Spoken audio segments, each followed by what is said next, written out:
Prošlo večer, gužva priči.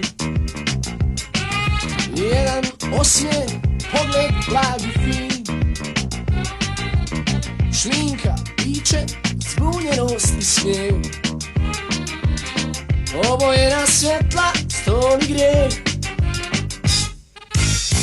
Dobra svika i poziv na ples. Eto to je bio drugi čin. Priča ime kao što je red. I sve nam je otpočelo s tim. Hej, hej, hej, hej, poljubi me, poljubi me, poljubi me. Biće mnogo ljepše sve, ljepše sve. Hej, hej, hej, hej, poljubi me, poljubi me. I ne boj se, ovo je početak tek. I to je za ne, uz to sve.